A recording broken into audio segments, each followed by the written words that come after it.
सभी को सेवा जोहार। और जैसा कि आप जानते हैं कि हमेशा मैं अपने भाषण की शुरुआत भारत माता की जय बोल के करता आया हूं और आज भी वही करना चाहूंगा और चाहूंगा आप लोगों का साथ। तो बोलिए भारत माता की जय। देखिए ऐसे पता नहीं आया, हम सभी आदिवासी भाई हैं, हम प्रकृति के प्रथम पुत्र हैं और हम भारत माता के भी प्रथम पुत्र हैं, है कि नहीं है?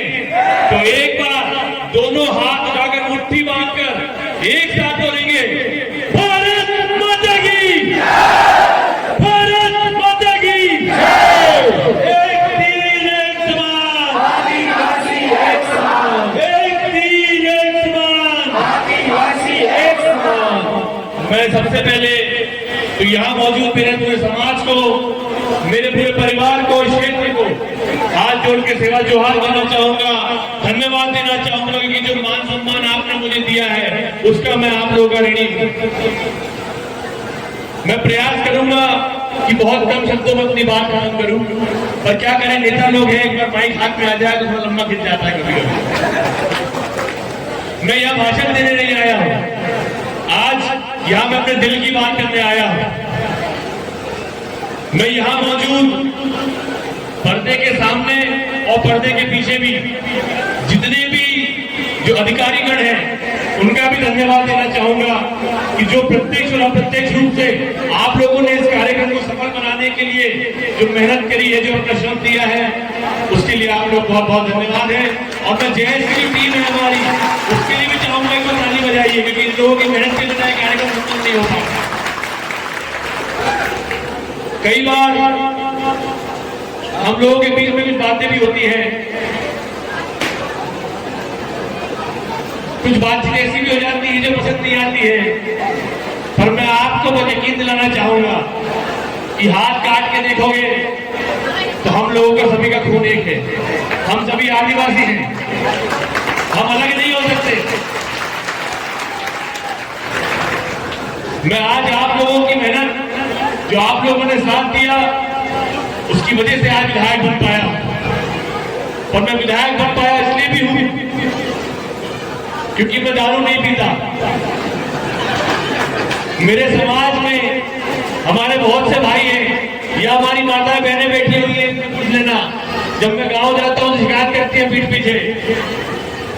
हमारे समाज में हर वो काबिलियत है जो आगे बढ़ने के लिए होनी चाहिए। जितने मेहनती हम लोग हैं उतनी मेहनत शायद कोई और नहीं करता, पर फिर भी हमारा, और ये मेरी जवाबदारी होगी, और जमीन के लिए आपको रुकना होगा। विधायकी में जमीन देने का राजस्व अधिकार नहीं है, अगर वो होता तो मैं आज उसकी भी घोषणा करके जाता। पैसे आप दे सकते हैं, अगर विधायक निधि में होगा तो ठीक है, नहीं तो मैं आपको विश्वास दिलाता हूं कि जो घोषणा मैंने करी है वीडियो बना के रख लो, ये जेब से दूंगा, क्योंकि हम एक समाज के हैं। हमको एक दूसरे को आगे बढ़ाने का प्रयास करना है। कई बार क्या होता है, कुएं के मेढक की तरह एक दूसरे की टांग खींचते हैं, खींचते कि नहीं खींचते? गांव भी ऐसा हो जाता है कि भैया वो आगे जा रहा उसको रोको। हमको कुएं के मेढक की तरह नहीं, हमको एकजुट होकर हाथ में हाथ और मुट्ठी में मुट्ठी और कंधे से कंधा मिला के चलना है और समाज को आगे लेके जाना। मैं एक चीज और कहना चाहूंगा, अभी बड़चिरी में मेरे ख्याल से उल्टी दस्त हो रहे हैं। मैं परसों के दिन वहां गया था डॉक्टर की टीम के साथ। वहां मुझे एक समस्या और बताई गई कि जो हमारे वन क्षेत्र है, जो हमारे आदिवासी गांव है, वहां पर जो विद्यालय है उसकी हालत बहुत जर्जर हो चुकी। थोड़ा सा भी पानी टपकता है तो छतें चूने लगती है। सरकार से हम बात कर रहे हैं तो अभी फंड नहीं है, ऐसी बात नहीं कि वो देते नहीं है, पर अभी फंड नहीं है। इसके लिए मैंने एक चीज सोची है कि जिस भी गांव में अगर ऐसा है, क्योंकि अगर ये बारिश के 2 महीने हमारे जो समाज के बच्चे हैं वो स्कूल नहीं जा पाए तो वो कहीं ना कहीं पिछड़ जाएंगे, और मैं नहीं चाहता कि हमारे समाज में कोई व्यक्ति पिछड़े। इसीलिए आप लोग अपनी अपनी पंचायत के लेटर पैड पे लिखवा के लेके आइए 10,000 रुपए वो प्रत्येक स्कूल में रिपेयरिंग के लिए, ताकि पानी न रुके, उसके लिए भी देने का काम मैं करूंगा। जाने से पहले एक चीज कहूंगा, कुछ लोग हमको बाढ़ कहते हैं, कुछ लोग हमको गोंद कहते हैं, कुछ लोग हमको कोको कहते हैं, कुछ लोग हमको भील कहते हैं और कुछ लोग हमको बिलाला कहते हैं। लेकिन मैं एक चीज कहना चाहूंगा कि इस हाथ को उंगलियों में मत बांटो, इस हाथ को उंगलियों में बांटो। यारो हम सभी आदिवासी हैं, हमें गोंद और कोको मत बांटो। मजे हैं। जय जोहार। बहुत बहुत धन्यवाद सम्मानीय विधायक महोदय, आपका बहुत मौका दिया। सबसे प्रथम यहाँ पे हमारे आदिवासी महापुरुष जिनकी बदौलत आज हम इस मंच के माध्यम से बोल पा रहे हैं, उनको सादर चरणों में सरोजा है। और प्रसन्न शक्ति देव जो हरदम हमें सांस देते हैं और आजकल जो हमारे शरीर में रहते हैं, हमें उनको तेजी से सरोजा करता है। और जैसे कि समय में मैं अपने कम शब्दों में अपनी बात रखना चाहूँगा। साथियों, आज विश्व आदिवासी दिवस पूरे विश्व में मनाया जा रहा है और हमें ये विश्व आदिवासी दिवस कुछ सिखाने के लिए, जागरूक करने के लिए, केवल यहाँ आकर के भीड़ इकट्ठी करके नाच के कूद के और घर जाने से काम नहीं चलेगा।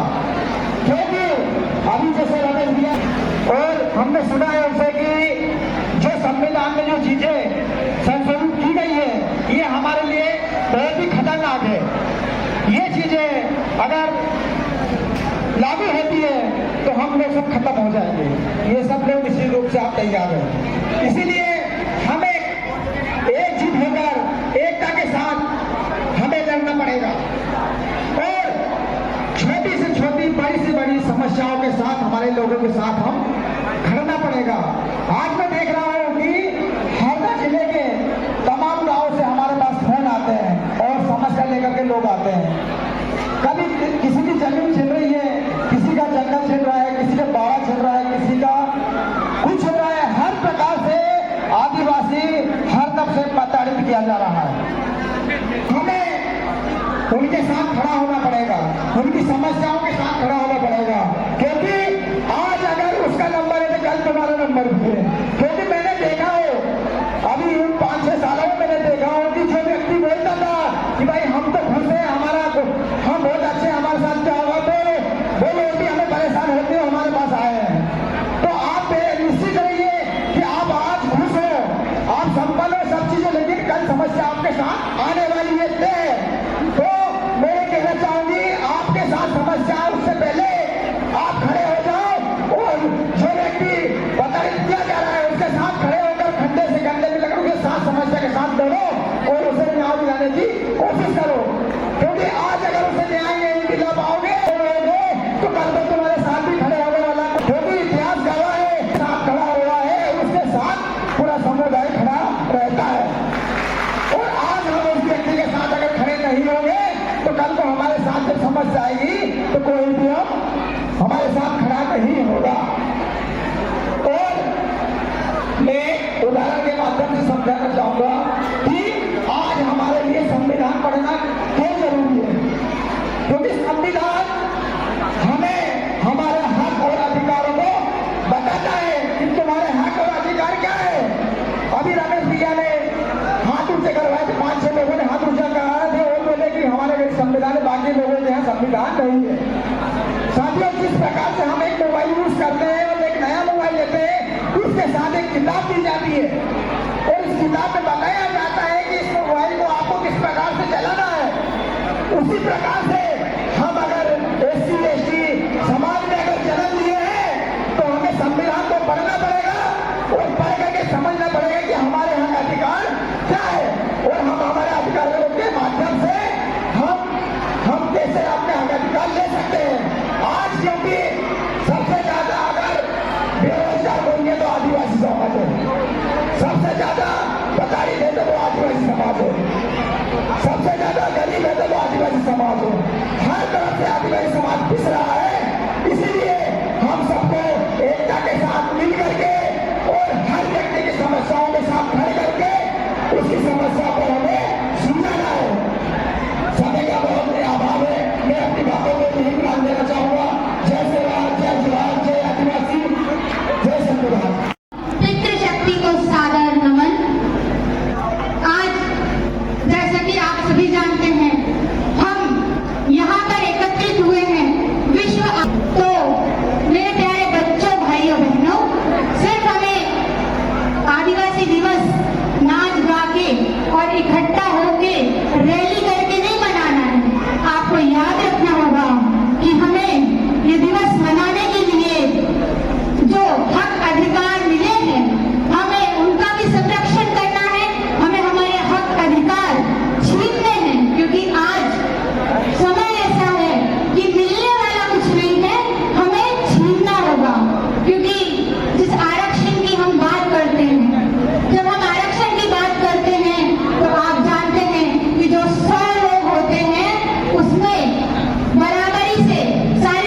तो देखिए हमारा जो इतिहास है, आदिवासी बहनों का इतिहास बहुत ही समृद्ध है।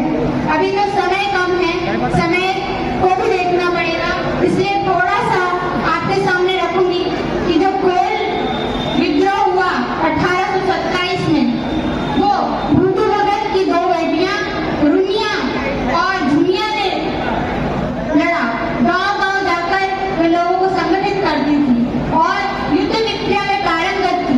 उन्होंने 21 अंग्रेजों को मारा और फिर शहीद हुई।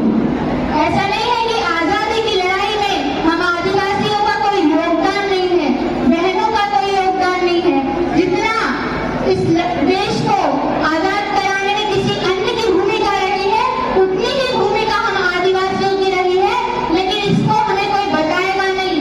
अपना इतिहास हमें खुद संभालना होगा और अपने बच्चों को इसको समझाना होगा, सुनाना होगा, पढ़ाना होगा। हमारा इतिहास भी बहुत समृद्ध इतिहास है। सरदार सरोवर बांध की बात करिए, मेगा काट कर देश को एक सांसद दी जाती है, लेकिन वो सांसद कैसे बनी आपको पता है? उन्हें सांसद बनाने के पीछे भी हम आदिवासियों का ही हाथ है। बेशक हमारी जमीनें गई हैं, हमारे खेत गए हैं, खलियान गए हैं।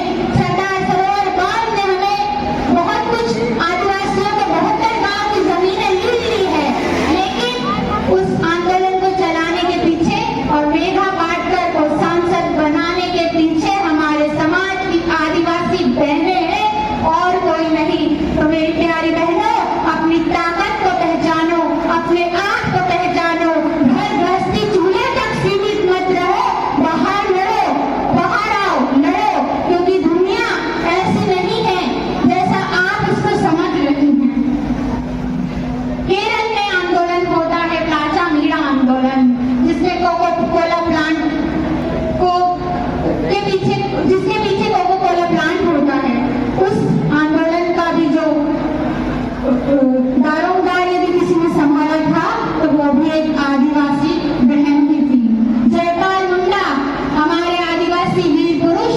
आप इन्हें जानते हैं। विश्व कप, जब ओलंपिक में जब पहला विश्व कप हॉकी में लाया जाता है, तो जयपाल मुंडा जी की बदौलत लाया जाता है। जयपाल मुंडा को पहचानिए, वो आपके आदिवासी वीर हैं, पढ़े लिखे पत्रकार और सांसद। हमारा आदिवासी समाज आज जैसे पिछड़ रहा है। सब लोग कहते हैं आदिवासियों पे बहुत अत्याचार होते हैं, बहुत अत्याचार होते हैं, बहनों पे भी बहुत अत्याचार होते हैं। अरे बहनों, मैं आपसे सिर्फ ये कहती हूँ कि जब एक फूलन देवी पे पूरा गांव अत्याचार करता है, वो अपने लिए खड़ी हो जाती है, तो क्यों आप लोग भी अपने लिए नहीं खड़ी हो जाती? क्यों आप लोग भी अपने समाज की बहनों के लिए खड़ी नहीं हो जाती? आपको भी, आप जब फूलन देवी बनेगी तो किसी की क्या मजाल है कि कोई आप पे अत्याचार करे, कोई आपको की ओर आंख उठाकर देखे। आपको अपने आप को पहचानना होगा। रानी दुर्गावती से प्रेरणा लीजिए, जिन्होंने इतिहास के 52 युद्ध लड़े और एक भी युद्ध उन्होंने इस कार्यक्रम आयोजित करने के लिए तन मन से सहयोग किया, जिनका मैं तहे दिल से धन्यवाद करता हूं, क्योंकि इस कार्यक्रम आयोजित करने के लिए इतना सहयोग किया, उनका हम कभी ऐसा नहीं भूलेंगे, क्योंकि उनको पता है कि हमारे समाज के लिए लड़ने वाले कोई नहीं है। साथियों, मैं ज़्यादा कुछ नहीं कहूँगा, लेकिन मैं आप सभी को बताना चाहता हूँ, विश्व आदिवासी दिवस पर आप सभी को एक बार पुनः शुभकामना बधाई। और अभी हमारे बीच एक रैली और आने वाली है, उसके बाद हम लोग हमारा सराली रैली प्रारंभ करेंगे। और साथियों, मैं सबसे पहले नारा लगाना चाहूँगा। सभी लोग अपने हाथ को ऊपर करके मेरे साथ नारा लगाएंगे, आदिवासी एकता जिंदाबाद, जिंदाबाद, आदिवासी एकता जिंदाबाद, जिंदाबाद। संविधान की रक्षा कौन करेगा? हम करेंगे, हम करेंगे, संविधान की रक्षा कौन करेगा? हम करेंगे, हम करेंगे। आदिवासी एकता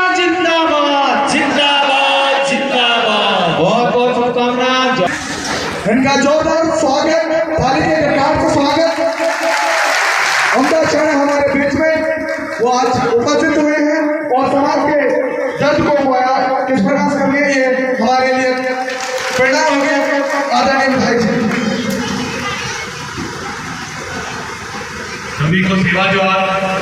और जैसा कि आप जानते हैं कि हमेशा मैं अपने भाषण की शुरुआत भारत माता की जय बोल के करता आया हूँ और आज भी वही करना चाहूंगा और चाहूंगा आप लोगों का साथ। तो बोलिए भारत माता की जय।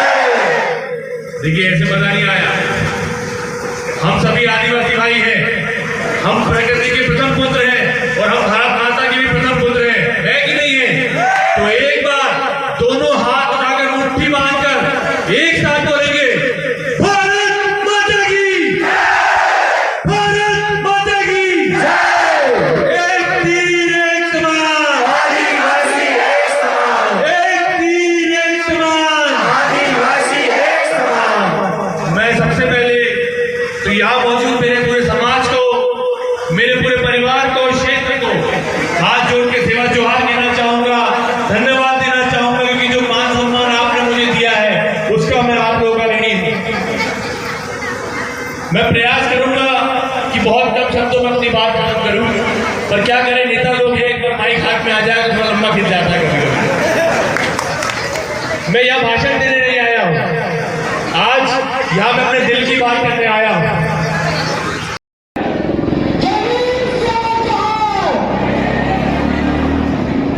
साथियों, जिस प्रकार से आज 9 अगस्त विश्व आदिवासी दिवस है, आज तमाम हमारे देशों में प्रार्थना की महान जनता, हमारे युवा साथी को बहुत बधाई शुभकामनाएं और मंच पर आसीन तमाम साथियों को जय हिंद, सेवा जोहार।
अतिथियों के और जो वक्ता हैं उनको मिल चाहेंगे कि हम इन विषयों पर भी अपनी बात रखेंगे।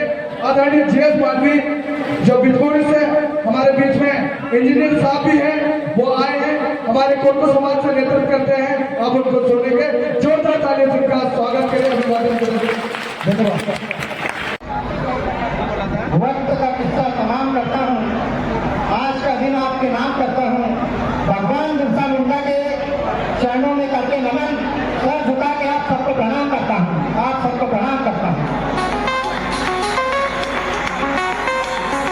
सबसे पहले आदिवासी समाज के महानायक भगवान बिरसा मुंडा को सत नमन करता हूँ। इसी के साथ आज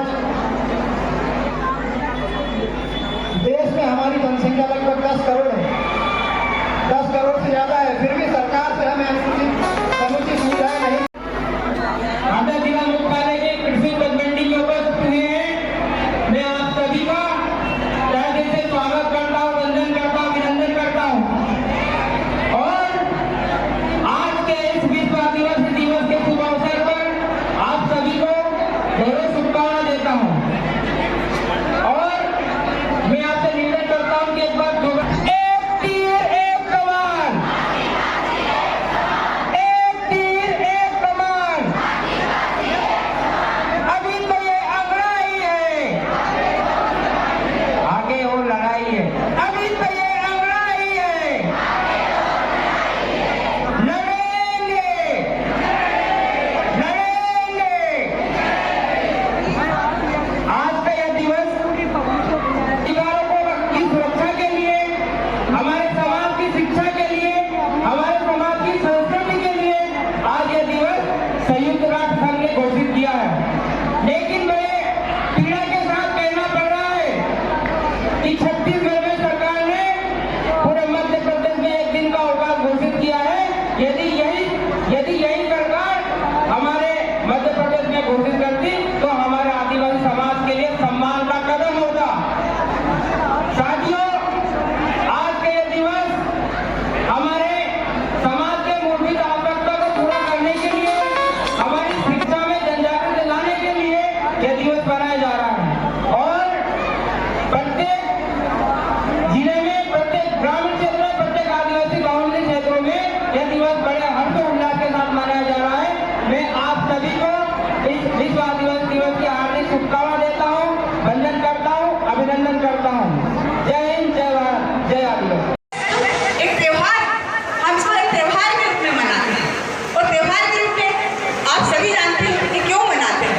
ये आज के दिन जो हमारे बुजुर्ग लोग हैं, उनकी जो प्रेरणा है, वो आज हमें ये बातें याद दिलाती है कि आज उनके होने पर ये जो समाज एकत्रित था, वो आज वापिस हो रहा है। हम लोग 9 अगस्त को ये सोचते हैं कि शायद कि कोई और त्योहार होगा, हमारे चाहे सरकारी कर्मचारी हो या और भी लोग, कि हम लोग 9 अगस्त को एक दिन छुट्टी नहीं ले सकते हैं। क्यों नहीं ले सकते आप लोग? यह हमारा हक अधिकार है। हमारे हक अधिकार के लिए हमें लड़ना कोई बुरी बात नहीं। आज एकत्रित होकर हमारे बीच में हम लोग सबके साथ रहेंगे तो हमें ये पता चलेगा कि आज हमारा समय आज कितना आगे बढ़ा है या नहीं। हमारी बहन बेटियां, बच्चे पढ़ाई तो कर रहे हैं, लेकिन पढ़ाई का मूल महत्व नहीं पहचान रहे कि हमें करना क्या है। सब यह है कि हमें पढ़ना है। अरे पढ़ना है तो एक चीज निश्चित कर लो कि हमें क्या करना है या आगे बढ़ना है, और आगे बढ़कर हमें क्या करना है हमारे समाज के लिए। कई लोग ये बोलते हैं, आज देखो कि हम लोग अगर एक दिन के इकट्ठे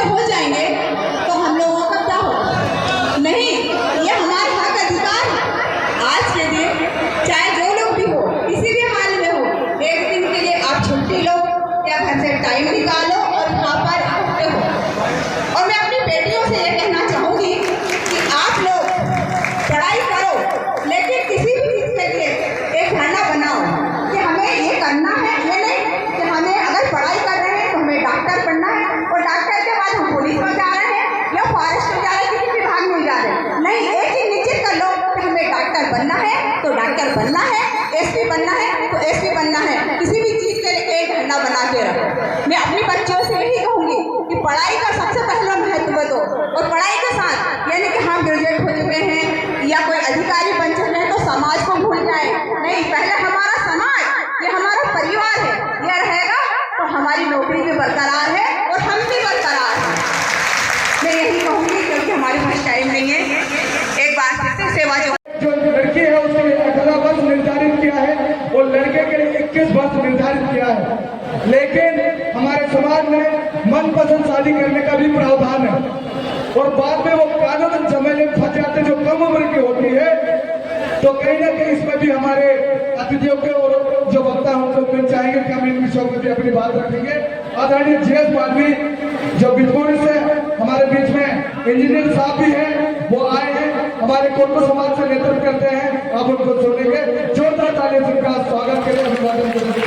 धन्यवाद। वक्त का किस्सा तमाम करता हूँ, आज का दिन आपके नाम करता हूँ। भगवान बिरसा मुंडा के चरणों में करके नमन, सर झुका के आप सबको प्रणाम करता हूँ, आप सबको प्रणाम करता हूँ। सबसे पहले आदिवासी समाज के महानायक भगवान बिरसा मुंडा को सत नमन करता हूँ। इसी के साथ आज देश में हमारी जनसंख्या लगभग 10 करोड़ है, 10 करोड़ से ज्यादा है, फिर भी सरकार से हमें समुचित सुविधाएं नहीं। हमें जिला मुख्यालय के कृषि उपज मंडी में उपस्थित हुए हैं। मैं आप सभी का तहे दिल से स्वागत करता हूँ, वंदन करता हूँ, अभिनंदन करता हूँ और आज के इस विश्व आदिवासी दिवस के शुभ अवसर पर आप सभी को ढेरों शुभकामना देता हूँ और मैं आपसे निवेदन करता हूँ कि एक बार एक तीर एक कमान, एक तीर एक कमान। अभी तो ये अंगड़ाई है, आगे वो लड़ाई है। अभी तो ये अंगड़ाई है, लड़ेंगे लड़ेंगे। आज का यह दिवस अधिकारों की सुरक्षा के लिए, हमारे समाज की शिक्षा के लिए, हमारे समाज की संस्कृति के लिए आज यह दिवस संयुक्त राष्ट्र संघ ने घोषित किया है।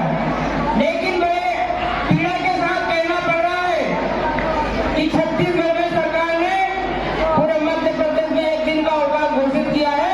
यदि यही सरकार हमारे मध्य प्रदेश में घोषित करती तो हमारे आदिवासी समाज के लिए सम्मान का कदम होगा। साथियों, आज का यह दिवस हमारे समाज के मूलभूत आवश्यकता को पूरा करने के लिए, हमारी शिक्षा में जनजागृति लाने के लिए यह दिवस मनाया जा रहा है और प्रत्येक जिले में, प्रत्येक ग्रामीण क्षेत्र में, प्रत्येक आदिवासी बाहुल्य क्षेत्रों में यह दिवस बड़े हर्षोल्लास के साथ मनाया जा रहा है।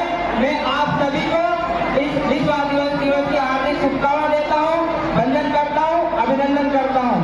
जय हिंद, जय भारत, जय आदिवासी। एक त्योहार हम इसको एक त्योहार के रूप में मनाते हैं और त्योहार के रूप में आप सभी जानते हैं कि क्यों मनाते हैं। ये आज के दिन जो हमारे बुजुर्ग लोग हैं उनकी जो प्रेरणा है वो आज हमें ये बातें याद दिलाती है कि आज उनके होने तक ये जो समाज एकत्रित था वो आज वापस हो रहा है। हम लोग 9 अगस्त को ये सोचते हैं कि शायद कि कोई और त्योहार होगा, हमारे चाहे सरकारी कर्मचारी हो या और भी लोग, कि हम लोग 9 अगस्त को एक दिन छुट्टी नहीं ले सकते। क्यों नहीं ले सकते आप लोग? यह हमारा हक अधिकार, हमारे हक अधिकार के लिए हमें लड़ना कोई बुरी बात नहीं। आज एकत्रित होकर हमारे बीच में हम लोग सबके साथ रहेंगे तो हमें ये पता चलेगा कि आज हमारा समय आज कितना आगे बढ़ा है या नहीं।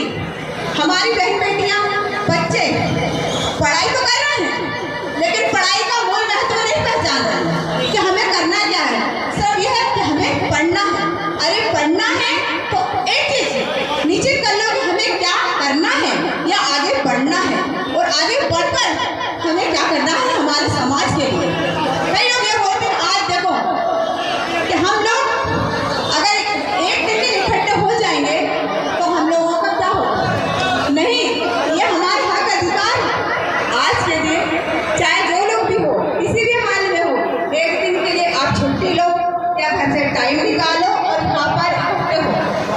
और मैं अपनी बेटियों से ये कहना चाहूँगी कि आप लोग पढ़ाई करो, लेकिन किसी भी चीज़ के लिए एक धरना बनाओ कि हमें ये करना है। ये नहीं कि हमें अगर पढ़ाई कर रहे हैं तो हमें डॉक्टर बनना है और डॉक्टर के बाद हम पुलिस में जा रहे हैं या फॉरेस्ट में जा रहे हैं, किसी विभाग में जा रहे हैं। नहीं, एक ही निश्चित कर लो कि हमें डॉक्टर बनना है तो डॉक्टर बनना है, एसपी बनना है तो एसपी बनना है। किसी भी चीज़ के लिए एक धरना बना के रखो। मैं अपनी बच्चों से यही कहूँगी कि पढ़ाई का सबसे पहला महत्व दो, और पढ़ाई के साथ यानी कि हम ग्रेजुएट हो चुके हैं या कोई अधिकारी बन चुके हैं तो समाज को भूल जाए नहीं, पहले हम